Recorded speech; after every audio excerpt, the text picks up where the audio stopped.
നമസ്കാരം. നാം ഏവരും മെയ് മാസത്തിലേക്ക് പ്രവേശിക്കാൻ പോവുകയാണ്. മെയ് മാസത്തിന് ചില പ്രത്യേകതകളുണ്ട്.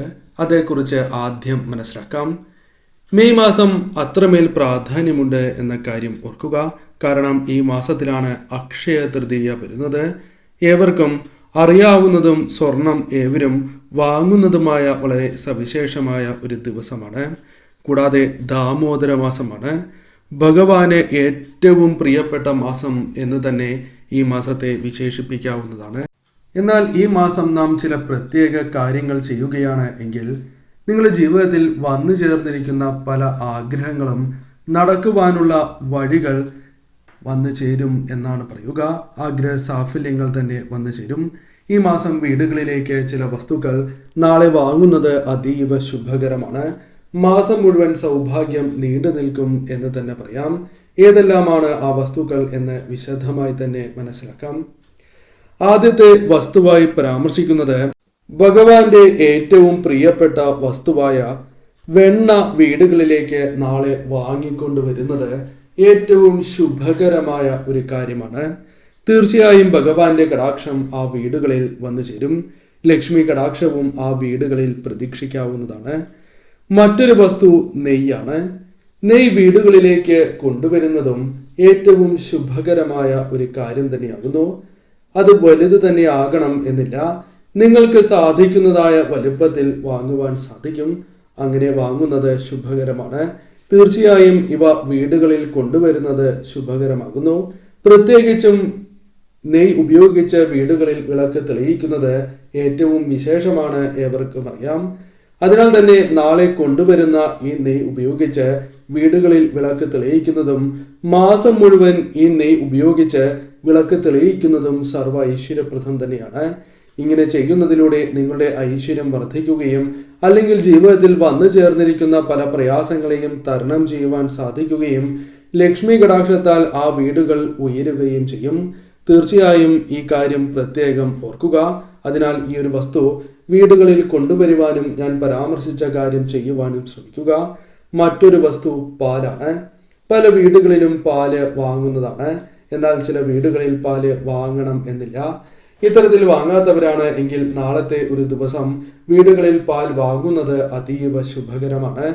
നാളെ വീടുകളിൽ തീർച്ചയായും പാൽ കൊണ്ടുവരുന്നതും ആ പാൽ ഏവരും സേവിക്കുന്നതും, അതായത് തീർച്ചയായും ആ കുടുംബാംഗങ്ങൾ ഏവരും സേവിക്കുന്നത് ഏറ്റവും ശുഭകരമാണ്. എന്നാൽ മറ്റൊരു കാര്യം ചെയ്യുന്നത് അതീവ ശുഭകരമാണ്. നാളെ ഈ പാൽ കാച്ചിയതിന് ശേഷം ഭഗവാന് നേദിക്കുന്നത് വിളക്ക് തെളിയിച്ചതിന് ശേഷം ഭഗവാന് നേദിക്കുന്നത് അതീവ ശുഭകരമാണ് എന്ന കാര്യം ഓർക്കുക. ഇതിനുശേഷം കുടുംബാംഗങ്ങൾ ഏവരും സേവിക്കുന്നതാണ് ഏറ്റവും ശുഭകരം. അതിനാൽ ഈ കാര്യം പ്രത്യേകം ഓർത്തിരിക്കുക. കൂടാതെ നാളത്തെ ദിവസം അരിപ്പാത്രം നിറയെ അരി നിറയ്ക്കുന്നത് ശുഭകരമാണ്. പല വീടുകളിലും അരി ഉണ്ടാകാം. എന്നാൽ അരിപ്പാത്രം നാളെ നിറയ്ക്കുന്നത് ശുഭകരമാണ് എന്ന കാര്യം ഓർക്കുക. അതിനാൽ വീടുകളിലേക്ക് അരി കൊണ്ടുവരികയും ഈ കാര്യം ചെയ്യുവാൻ ഏവരും പ്രത്യേകം ശ്രദ്ധിക്കുക. ഇങ്ങനെ ചെയ്യുന്നതിലൂടെ ചില ഗുണകരമായ കാര്യങ്ങൾ നിങ്ങളുടെ ജീവിതത്തിലേക്ക് കടന്നു വരും. അതേക്കുറിച്ച് മനസ്സിലാക്കാം. നിങ്ങളുടെ ജീവിതത്തിലേക്ക് ലക്ഷ്മി കടാക്ഷം വന്നു ചേരും എന്ന കാര്യം ഓർക്കേണ്ടതായിട്ടുണ്ട്. ലക്ഷ്മി കടാക്ഷത്താൽ ആ വീടുകൾ ഉയരുക തന്നെ ചെയ്യും. മാസം മുഴുവൻ ദേവിയുടെ കടാക്ഷം ആ വീടുകളിൽ നിറയുക തന്നെ ചെയ്യും. അതീവ ശുഭകരമാണ് എന്ന കാര്യം ഓർക്കുക. കൂടാതെ ബാലരൂപത്തിൽ ഉള്ള വെണ്ണക്കണ്ണന്റെ ചിത്രം നാളെ വീടുകളിൽ കൊണ്ടുവരുന്നത് ഏറ്റവും വിശേഷമാണ്. ദേവതാ ചിത്രങ്ങൾ കൊണ്ടുവരുന്നത് ശുഭകരമാണ്. എന്നിരുന്നാൽ പോലും നാളെ ഈ ചിത്രം കൊണ്ടുവരുന്നത് അതീവ ശുഭകരമായ ഒരു കാര്യം തന്നെയാണ്. തീർച്ചയായും നിങ്ങൾ ഈ ഒരു വസ്തു വാങ്ങിക്കൊണ്ടുവരുവാൻ പ്രത്യേകം ശ്രദ്ധിക്കുക. കൂടാതെ ഇന്നേ ദിവസം ഗ്രന്ഥങ്ങൾ കൊണ്ടുവരുന്നതും ഏറ്റവും ശുഭകരമാണ് എന്ന കാര്യവും ഓർക്കേണ്ടതായിട്ടുണ്ട്. സാധിക്കുന്നവർ ആ ഒരു കാര്യവും പ്രത്യേകം ചെയ്യുവാൻ ശ്രമിക്കുക. എന്നാൽ നാളെ ഒരു കാര്യം ഏവരും നിർബന്ധമായും വീടുകളിൽ ചെയ്യുക. ഏവർക്കും ചെയ്യുവാൻ സാധിക്കുന്നതായ കാര്യമാണ്. ഈ കാര്യം ചെയ്യുന്നതിലൂടെ സർവ്വ ഐശ്വര്യം തന്നെ ആ വീടുകളിലേക്ക് വന്നു ചേരുകയും മാസം മുഴുവൻ ലക്ഷ്മി ദേവിയുടെ കടാക്ഷം ആ വീടുകളിൽ നിറഞ്ഞു നിൽക്കുകയും ചെയ്യും. തന്മൂലം ധനപരമായ നേട്ടങ്ങൾ അവരുടെ വീടുകളിലേക്കും അവരിലേക്കും വന്നു ചേരും. അതിനായി ചെയ്യേണ്ടത്, നാളെ കുളിച്ച് ശുദ്ധിയായതിനു ശേഷം ഒരു തുളസിത്തറയിൽ നടുക എന്ന കാര്യമാണ്. ഈ കാര്യം നിങ്ങൾ തീർച്ചയായും ചെയ്യുക. തുളസിത്തറയില്ല എങ്കിൽ വീട്ടിൽ തന്നെ നട്ടുപിടിപ്പിക്കുക. തീർച്ചയായും സർവ്വ ഐശ്വര്യങ്ങൾ തന്നെ വന്നു ചേരും. കൂടാതെ നാളെ വസ്ത്രങ്ങൾ എടുക്കുന്നത് ഏറ്റവും ശുഭകരമാണ്. വസ്ത്രങ്ങൾ വാങ്ങുന്നതും കൂടാതെ നാളെ ദാനമായി നൽകുന്നതും സർവ്വ ഐശ്വര്യപ്രദം തന്നെയാണ്. പ്രത്യേകിച്ചും മഞ്ഞ നിറത്തിലുള്ള വസ്ത്രങ്ങൾ വാങ്ങുന്നത് സർവ്വ ഐശ്വര്യപ്രദമാകുന്നു. സാധിക്കുന്ന ഏവരും മഞ്ഞ വസ്ത്രമോ മഞ്ഞ നിറത്തിലുള്ള വസ്ത്രമോ അല്ലെങ്കിൽ മറ്റ് നിറങ്ങളിലുള്ള വസ്ത്രമോ വീടുകളിൽ കൊണ്ടുവരുവാൻ ശ്രമിക്കുക. സാധിക്കുന്നവർ ചെയ്യുക എന്ന കാര്യമാണ് ചെയ്യേണ്ടത്. കൂടാതെ നാളെ കല്ലുപ്പ് വീടുകളിലേക്ക് വാങ്ങുന്നത് ശുഭകരമാണ്. എന്നാൽ നിങ്ങൾ വീടുകളിൽ കല്ലുപ്പല്ല പൊടിയുപ്പാണ് ഉപയോഗിക്കുന്നത് എങ്കിൽ പൊടിയുപ്പാണ് എങ്കിലും വീടുകളിലേക്ക് കൊണ്ടുവരാവുന്നതാണ്. നാളെ വീടുകളിലേക്ക് കൊണ്ടുവരേണ്ട മറ്റൊരു പ്രധാനപ്പെട്ട വസ്തു പച്ചക്കർപ്പൂരമാണ്. പച്ചക്കർപ്പൂരം വീടുകളിലേക്ക് കൊണ്ടുവരുന്നത് ശുഭകരമാണ്. കൂടാതെ പച്ചക്കർപ്പൂരമിട്ട ജലത്തിൽ പൂജാമുറിയിലെ ചിത്രങ്ങൾ തുടയ്ക്കുന്നത് സർവ്വ ഐശ്വര്യപ്രദം തന്നെയാണ്. നാളെ അതിനുശേഷം വിളക്ക് തെളിയിക്കുന്നതാണ് ഏറ്റവും ശുഭകരം. അതിനാൽ സാധിക്കുന്നവർ ഈ ഒരു കാര്യവും പ്രത്യേകം ചെയ്യുക. നിങ്ങളുടെ വീടുകളിൽ പച്ചക്കർപ്പൂരമുണ്ട് എങ്കിൽ ഈ ഒരു കാര്യം ചെയ്യുക. അതിനുശേഷം അല്പം പച്ചക്കർപ്പൂരമെങ്കിലും വീടുകളിലേക്ക് കൊണ്ടുവരുവാനും ശ്രദ്ധിക്കുക. മറ്റൊരു വസ്തു എന്ന് പറയുന്നത് മഞ്ഞളാകുന്നു. ദേവിക്ക് ഏറ്റവും പ്രിയപ്പെട്ട വസ്തു തന്നെയാണ് മഞ്ഞൾ. അതിനാൽ വീടുകളിലേക്ക് മഞ്ഞൾ കൊണ്ടുവരുന്നത് സർവ്വ ഐശ്വര്യപ്രദം തന്നെയാകുന്നു. മഞ്ഞളോ മഞ്ഞൾ പൊടിയോ വീടുകളിലേക്ക് നാളെ കൊണ്ടുവരുവാൻ ഏവരും പ്രത്യേകം ശ്രദ്ധിക്കുക. സർവ്വ ഐശ്വര്യപ്രദം തന്നെയാണ് ഇത്തരത്തിൽ കൊണ്ടുവരുന്നത് എന്നും ദേവിയുടെ കടാക്ഷത്താൽ ആ വീടുകളിൽ മാസം മുഴുവൻ സൗഭാഗ്യം തേടിയെത്തും എന്ന കാര്യവും ഓർക്കുക. ഇതേപോലെ തന്നെ ശ്രദ്ധിക്കേണ്ടതായ മറ്റു ചില കാര്യങ്ങൾ കൂടിയുണ്ട്. ഈ വസ്തുക്കൾ വാങ്ങുന്നത് പോലെ തന്നെ ചില വസ്തുക്കൾ വാങ്ങാതിരിക്കണം എന്ന കാര്യവും ഓർക്കുക. നാളെ ഈ വസ്തുക്കൾ നിങ്ങൾ വാങ്ങുകയാണ് എങ്കിൽ അത് ആ വീടിനും വീട്ടുകാർക്കും ദോഷമേ നൽകൂ. അതിൽ ആദ്യത്തേതായി പരാമർശിക്കുന്നത് കയ്പുള്ള വസ്തുക്കളാണ്. കയ്പുള്ള വസ്തുക്കൾ നിങ്ങൾ ഇന്നേ ദിവസം വാങ്ങാതിരിക്കുവാൻ പ്രത്യേകം ശ്രദ്ധിക്കുക.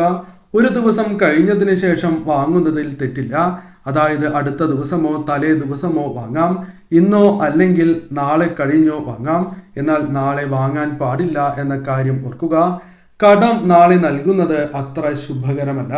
അത് നിങ്ങൾക്ക് ധനപരമായ നേട്ടങ്ങൾക്കുള്ള സാധ്യതകൾക്ക് മങ്ങലേൽപ്പിക്കുന്നതായ കാര്യമാണ്. അതിനാൽ ഈ കാര്യം ഓർക്കുക. സാധിക്കുന്നില്ല എങ്കിൽ ഒട്ടും സാധിക്കാത്തതായ അവസരമാണ് എങ്കിൽ ആവാം. അതല്ല എങ്കിൽ ഒഴിവാക്കുന്നതാണ് ശുഭകരം. കൂടാതെ മരുന്ന് കഴിവതും പാടുള്ളതല്ല. അതായത് ഇന്നേ ദിവസം വാങ്ങി വയ്ക്കുന്നതാണ് ശുഭകരം. അല്ലെങ്കിൽ നാളെ കഴിഞ്ഞ് വാങ്ങുവാൻ ശ്രമിക്കുക. എന്നാൽ നിങ്ങൾക്ക് തീരെ വാങ്ങാതിരിക്കാൻ നിവർത്തിയില്ല, നാളെ വാങ്ങേണ്ടത് അനിവാര്യമാണ് എങ്കിൽ യാതൊരുവിധ സംശയവും വേണ്ട, വാങ്ങാം. അതല്ല എങ്കിൽ ഒരു ദിവസം കഴിഞ്ഞാകാം. ആ കാര്യം ഓർക്കുക. കൂടാതെ നാളെ തീർച്ചയായും ചെടികൾ വീടുകളിൽ ഉണ്ട് എങ്കിൽ അവ വെട്ടുകയോ കുഴികൾ വീടുകളിൽ എടുക്കുവാനോ പാടുള്ളതല്ല. ആ കാര്യം പ്രത്യേകം ഓർക്കുക. കൂടാതെ നാളെ ഉപ്പ് മറ്റുള്ളവർ ചോദിച്ചാലും നൽകാതിരിക്കുന്നതാണ് ഏറ്റവും ശുഭകരം. അതല്ല എങ്കിൽ നിങ്ങൾക്കത് ദോഷകരമായ ഫലങ്ങൾ ജീവിതത്തിലേക്ക് വന്നു ചേരുന്നതിന് കാരണമായി തീരും എന്നുകൂടി മനസ്സിലാക്കുക. ഈ കാര്യവും പ്രത്യേകം ഓർത്തിരിക്കേണ്ടതാകുന്നു. നാളെ പ്രത്യേകിച്ചും കൃഷ്ണമന്ത്രങ്ങൾ ജപിക്കുന്നത് സർവ്വ ഐശ്വര്യപ്രദം തന്നെയാണ്. പഞ്ചാക്ഷരി മന്ത്രം ജപിക്കുന്നതും ശുഭകരമാണ്.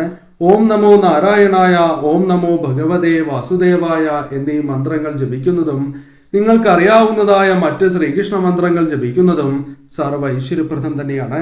വിളക്ക് തെളിയിച്ചതിന് ശേഷം ജപിക്കുവാൻ പ്രത്യേകം ഓർക്കുക. നാളെ ശ്രീകൃഷ്ണ ക്ഷേത്രത്തിലും ഇഷ്ടദേവതാ ക്ഷേത്രത്തിലും കുടുംബദേവതാ ക്ഷേത്രത്തിലും ദർശനം നടത്തുന്നത് സർവ്വ ഐശ്വര്യപ്രദം തന്നെയാകുന്നു. സാധിക്കുന്ന ക്ഷേത്രങ്ങളിൽ തീർച്ചയായും നാളെ നിങ്ങൾ ദർശനം നടത്തുവാൻ പ്രത്യേകം ഓർത്തിരിക്കേണ്ടതാകുന്നു. നാളെ വീടുകളിൽ പ്രത്യേകമായി ശ്രദ്ധിക്കേണ്ടതായ ഒരു കാര്യം മുൻപ് പരാമർശിച്ചതുപോലെ തന്നെ നെയ്വിളക്ക് വീടുകളിൽ തെളിയിക്കുക എന്ന കാര്യമാകുന്നു. എന്നാൽ ഇന്നേ ദിവസം വീടുകളിൽ വിളക്ക് തെളിയിക്കുമ്പോൾ ഭദ്രദീപം തന്നെ തെളിയിക്കുവാൻ പ്രത്യേകം ഏവരും ഓർത്തിരിക്കുക. അപ്രകാരം ചെയ്യുന്നതാണ് ഏറ്റവും ശുഭകരം. കൂടാതെ ഇന്നേ ദിവസം നാരായണീയം മുതലായ ഗ്രന്ഥങ്ങൾ പാരായണം ചെയ്യുന്നതും വിഷ്ണു സഹസ്രനാമം പാരായണം ചെയ്യുകയോ കേൾക്കുകയോ ചെയ്യുന്നതും സർവ ഐശ്വര്യപ്രദമായ ഒരു കാര്യമാണ്. ഈ പരാമർശിച്ചിരിക്കുന്ന കാര്യങ്ങൾ ഏവർക്കും ചെയ്യുവാൻ സാധിക്കുന്നതായ കാര്യങ്ങളാണ്. നാളെ ശ്രീകൃഷ്ണ ക്ഷേത്രത്തിൽ കുടുംബാംഗങ്ങളുടെ ഏവരുടെയും പേരിൽ പുഷ്പാഞ്ജലി നടത്തുന്നതും ഏറ്റവും വിശേഷമാണ് എന്ന കാര്യം ഓർക്കുക. സാധിക്കുന്നവർ നാളെ ഭഗവാന് പാൽപായസവും അതേപോലെ തന്നെ തുളസിമാല ചാർത്തുന്നതും സർവ ഐശ്വര്യപ്രദമാകുന്നു. സാധിക്കുന്നവർ ഇന്ന് തന്നെ വിളിച്ച് ചീട്ടാക്കുവാൻ പ്രത്യേകം ശ്രദ്ധിക്കുക. പാൽപായസം ഭഗവാന് കഴിക്കുവാൻ ഏവരും പ്രത്യേകം ശ്രദ്ധിക്കേണ്ടതായിട്ടുണ്ട്. ഗൃഹനാഥന്റെയോ ഗൃഹനാഥയുടെയോ പേരിൽ ഭാഗ്യസൂക്തം നടത്തുന്നതും സർവ ഐശ്വര്യപ്രദമാണ് എന്ന കാര്യവും ഓർക്കുക. ഈ വഴിപാടുകൾ തീർച്ചയായും നിങ്ങൾ നടത്തേണ്ടത് അനിവാര്യമാണ്. സർവ ഐശ്വര്യങ്ങൾ തന്നെ ആ വീടുകളിലേക്ക് വന്നു ചേരും.